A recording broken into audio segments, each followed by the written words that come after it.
Добры дзень, гэта канал Свабода Прэміум, тут Ганна Соус у Празе і мой суразмоўца, дарадца Святланы Ціхановскай у міжнародных справах Франак Вячорка. Добры дзень, Франак. Добрый день. І мы цяпер у жывым эфіры. Маё першае пытанне, напэўна, самае задаванае цяпер у Беларусі па-за яе межамі беларусамі, пра план перамогі, пра стратэгію далейшых дзеянняў. Калі ласка. План перамогі, в прынцыпе, не мяняецца ад жнівеньскай кампаніі. Гэты план складаецца з розных фазаў. Мы ўсе ведаем, дзе мы стаім цяпер, мы ведаем, дзе мы хочам быць у канцы. Наша фінальная мэта – гэта свабодныя выбары, якія прывядуць да перамогі дэмакратыі ў Беларусі. Шляхоў да вось гэтай фінальнай мэты вельмі шмат. І тое, што мы рабілі апошнія тыдні, мы рабілі такое практыкаванне, якія найбольш верагодныя сцэнары падзення лукашызму, правядзення свабодных выбараў і пераходу да дэмакратыі. І для гэтага збіраліся прадстаўнікі Паўла Латушкі, Валерыя Цапкала, каардынацыйныя рады пад Вільняй, каб абмяркоўваць вось гэтыя магчымыя рэчы, хто што можа рабіць. І мне здаецца, што нарэшце мы намацалі і падзялілі задачы.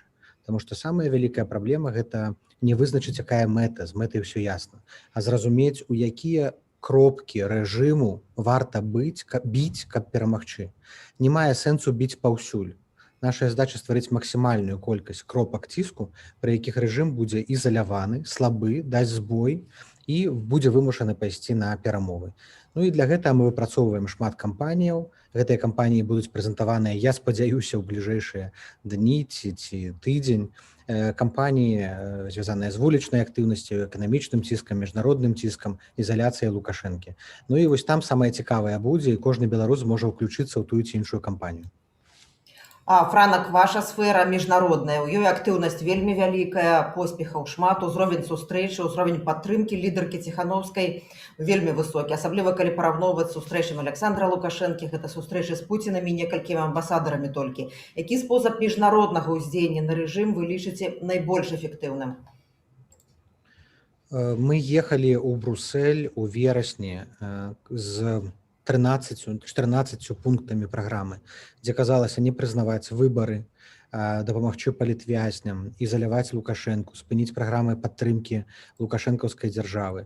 Усе гэтыя пункты выкананыя. Так, санкцыйныя спісы недастаткова шырокія, не настолькі, як хацелася, але мы зараз працягваем працаваць у тым жа кірунку. Наша задача дыпламатычна ізаляваць Лукашэнку. Наша задача зрабіць так, каб Расіі і іншым дзяржавам было нявыгадна падтрымліваць дыктатара. Наша задача дабіцца расколу эліт, а гэта можна рабіць як праз унутраныя каналы, так і праз знешнія. Трэба паказаць перспектыву элітам, якую яны атрымаюць у выпадку сыходу Лукашэнкі. І з аднаго боку, вось, у прынцыпе, падтрымка і вось тое, што можа Захад зрабіць, это самае частае пытанне, якое задаюць падчас паездак, яна будуецца на 3 слупах, якія не мяняюцца. Адзін слуп – гэта салідарнасць, куды ўваходзіць падтрымка незалежным медыям, якія знаходзяцца пад абстрэлам. Сюды ўваходзяць і кампаніі падтрымкі палітвязням, якіх зараз асуджаюць на нейкіх шалёных вар'яцкіх тэрмінаў. Другі слуп – гэта ціск. Сюды ўваходзіць ізаляцыя рэжыма, спыненне фінансавання, спыненне бізнес-партнерстваў з кашалькамі лукашэнкаўскімі, блякаванне рахункаў за мяжой. Мы дадалі сюды пункт расследавання схем карупцыйных лукашэнкаўскіх памагатых. Ну і трэці слуп – гэта справядлівасць. Гэта міжнародныя суды, універсальная юрысдыкцыя, міжнародны еўрапейскі крымінальны суд, міжнародны крымінальны суд. Усё тое, дзе вось гэтыя злачынствы рэжыму здзейсненыя летась увосень і ў жніўні, каб яны не засталіся беспакараныя. Франак, мы з вами ўпершыню гутарылі ў якасці дарадцы ў міжнародных справах Святланы Ціхановскай увосень. Это першыя дні кастрычніка. Вы толькі прыехалі да яе на власную ініцыятыву, далучыліся да каманды. Я спецыяльна да нашай сустрэчы цытату такую з нашай размовы зараз прачытаю. Я ехаў рабіць кароткатэрміновую перамогу, каб закончыць паўстанне цягам 6 месяцаў. Доўгай кампаніі на гады з урадамі ў выгнанні ніхто з нас не хоча, не плануе, не будзе рабіць. Мы тут все толькі для таго, каб перамагаць і вельмі хутка. Часу мала, працы вельмі шмат. Калі рабіць перамены, трэба рабіць зараз. Калі мы зараз іх не зробім, то будзе Паўночная Карэя. Пракаментуйце самога сябе. Паўгода яшчэ не прайшло з таго часу, але не атрымалася так хутка. Паўночная Карэя сапраўды наступае. Я думаю, што Беларусь ніколі не была ў такім жахлівым становішчы, як цяпер. Яна такой не было ні ў 10-м годзе, ні ў 6-м, яна такой не было нават у жніўні. Тое, што цяпер робіцца, татальная зачыстка грамадзянскай супольнасці. Людзей вяжуць без ніякіх прычынаў на вуліцы. Суды па ліпавых нейкіх абвінавачваннях, яны нават не спрабуюць іх падаць як нейкае разбіральніцтва, як нейкія працэсы.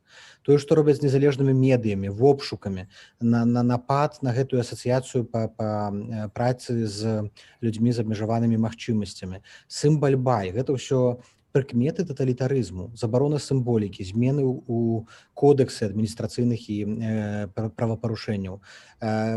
Лукашенко пайшоў на тую эскаляцыю, якую мы тады ўвосень, калі з вами размаўлялі, мы не маглі прагназаваць. Я асабіста не думаў, што Лукашенко можа так далёка зайсці, а ён можа, ён заходзіць.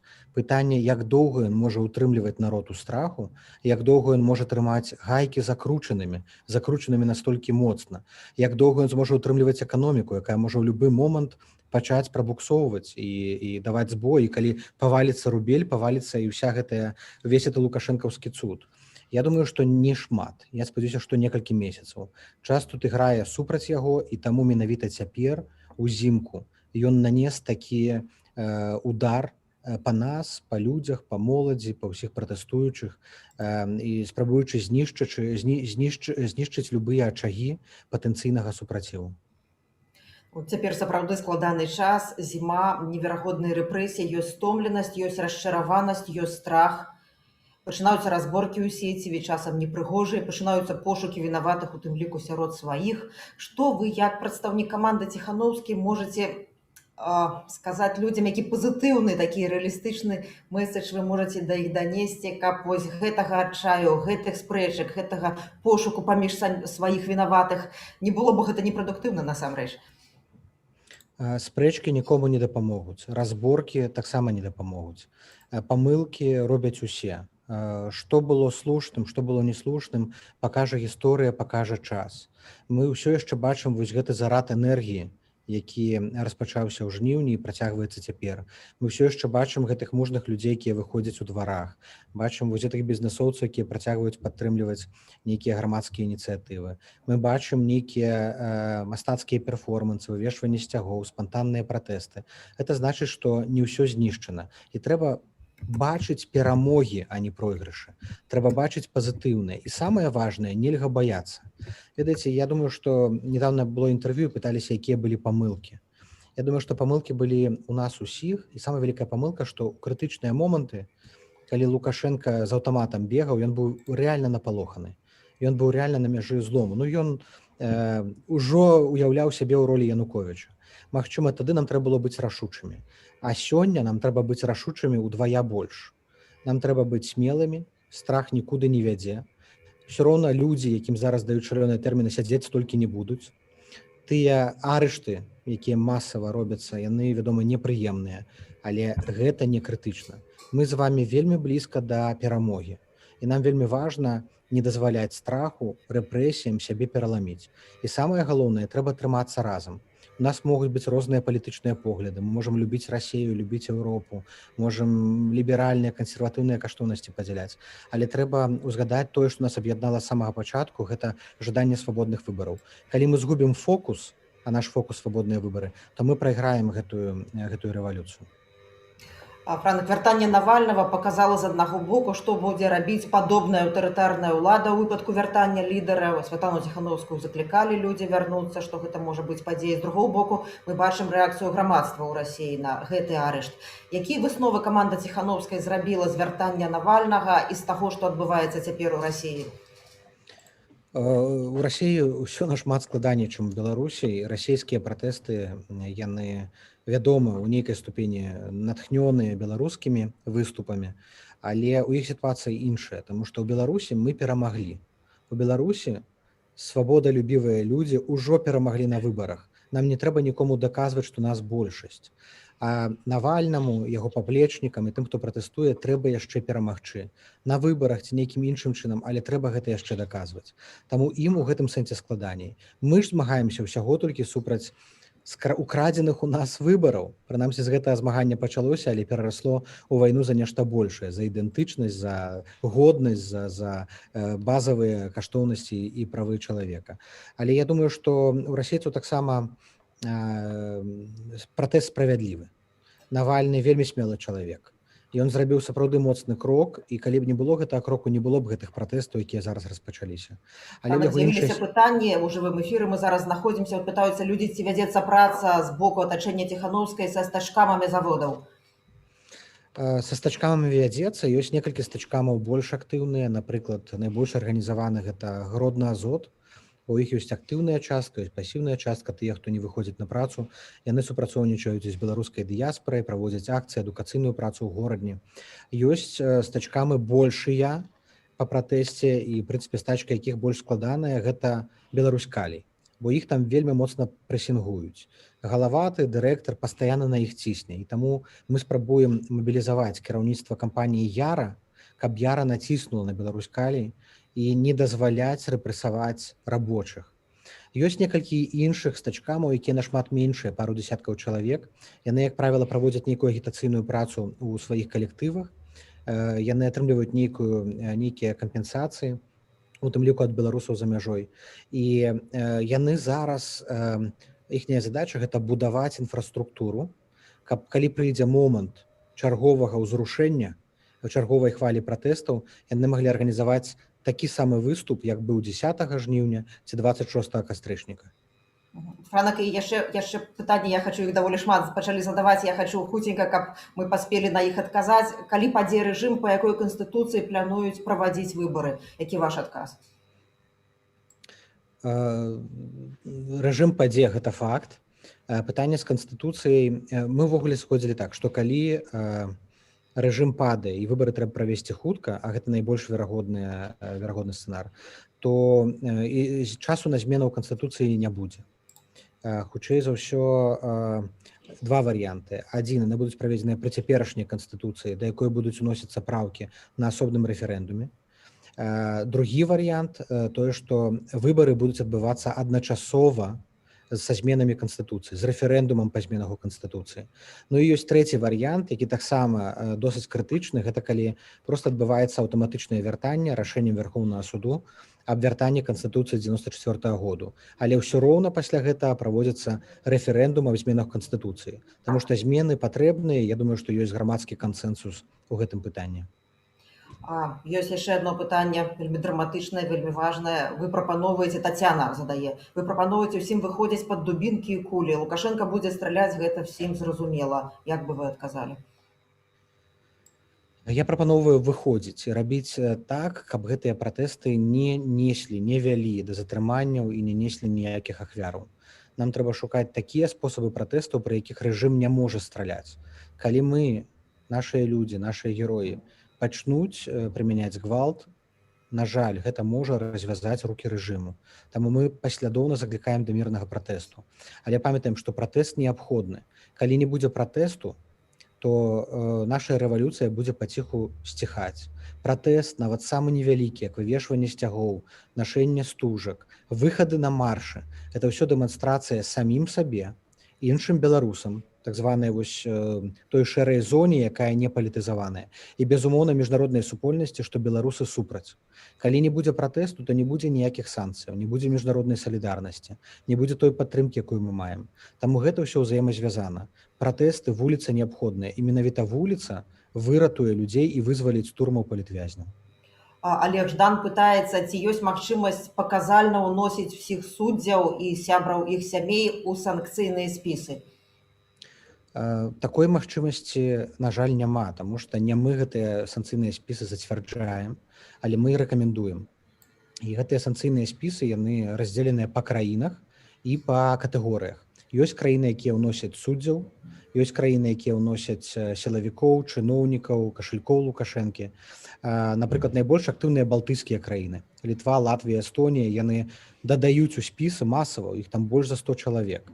Швейцарыя, дзякуючы справе Хэрша, стала вельмі актыўная таксама ў пляне санкцыяў. Унесці суддзяў мы не маглі да гэтага часу, таму што адной там судовай справы адміністрацыйнай, напрыклад, не хапае. Доказаў масавага парушэння можа не хапаць для ўнясення ў еўрапейскія спісы. Але зараз, як толькі пачнуцца прысуды Шульцовай, Андрэевай, Бабарыку, кожны з гэтых суддзяў павінен быць у гэтым спісе. У спісе фінансавых санкцый, у спісе візавых санкцыяў і ў спісе амерыканскіх санкцыяў. Вось я думаю, што гэтыя суды гэта будзе рэальны тэст і для судовай сістэмы лукашэнкаўскай, і для ўладаў, як далёка яны гатовыя зайсці. Яшчэ одно пытанне ад Тацяны. Франак, як канкрэтна людзі павінны сябе весці, што патрэбна зрабіць, можа ўсё ж трэба заклікаць Еўропу ўвесці блакітныя каскі. Такі вобраз яна выкарыстала. Блакітныя каскі не ўводзяцца ў такіх канфліктах, як у Беларусі. У нас няма прыкметаў масавага генацыду, у нас няма тысячаў забітых, у нас няма ваенных дзеянняў, няма гвалту ў такім масіўным маштабе, каб міратворчыя сілы былі ўведзеныя. Плюс для ўвядзення нават маніторынгавых місіяў ААН ці нават АБСЕ патрэбная згода адзінагалосная усіх чальцоў гэтых арганізацыяў. І я, напрыклад, у дадзенай сітуацыі пакуль не веру, што Кітай і Расія ў Радзе бяспекі ААН прагаласавалі б за такую маніторынгавую місію. Таму мы карыстаемся тымі інструментамі, якія ёсць у нашым распараджэнні. Гэта інструменты універсальнай юрысдыкцыі, гэта інструменты міжнароднага ціску, у тым ліку санкцыі, згаданыя вышэй, і дыпламатычнай ізаляцыі, згаданыя вышэй. Тое, што пакуль што ў нашай сітуацыі рэлевантна. Але злачынствы жніўня, вось гэтае забойства і гвалт, гэта ўсё будзе зафіксавана падчас трыбуналу, дзеля якога мы працуем, які можа адбыцца не зараз і праз некалькі гадоў, але ўсе вінаватыя, у тым ліку Лукашенка, павінны быць прыцягнутыя да адказнасці. У нас уже не так шмат эфірнага часу застаецца літаральна на одно пытанне, не все, магчыма, падлучыліся да стрыму на самым пачатку, але вельмі шмат пытанняў, што да плану канкрэтнага плану людзі просяць. Віталій піша, мірны пратэст — это зараз быць пушачным мясам для карнікаў. Што яшчэ рабіць, які план? Вы, Франак, на самым пачатку гаварылі, давіць рознымі кропкамі, рознымі дзеяннямі, але тым не менш напрыканцы нашай размовы падсумуйце, калі ласка, план, і калі сапраўды з канкрэтнымі дзеяннямі ён будзе агучаны. Канкрэтныя дзеянні будуць агучаныя на наступным тыдні, і гэтыя дзеянні найперш адрасаваныя не лідарам, якія знаходзяцца за мяжой, а найперш людзям, якія знаходзяцца ў Беларусі. Менавіта яны галоўныя героі, і менавіта ад іх залежаць гэтыя перамены. Мы, тыя, хто за мяжой, вядома, можам прапанаваць план, але мы не можам, як вы самі сказалі, кідаць людзей пад дубінкі. Таму наша задача сфармуляваць такую стратэгію, пры якой кожны, хто хоча пераменаў, хто хоча свабодных выбараў, будзе ведаць, што рабіць. Нехта будзе займацца камунікацыйнымі кампаніямі, лістовачкамі, працай у інтэрнэце. Нехта, хто можа сабе дазволіць, будзе выходзіць на масавыя вулічныя акцыі ці займацца сабатажам. Нехта будзе займацца эканамічным байкотам. Наша задача ў гэтым пляне паказаць набор дзеянняў, які кожнаму даступны і зразумелы. І вельмі важна даць людзям сэнсы, даць людзям разуменне, куды гэта ўсё вядзе. Па нашых разліках перамены павінны адбыцца да лета гэтага года.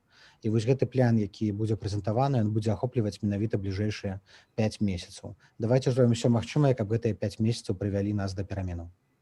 Дзякуй вялікі. У жывым эфіры «Свабода прэміум» быў Франак Вячорка, дарадца Святланы Ціхановскай у міжнародных справах. Дзякуй вялікі, Франак. Дзякуй.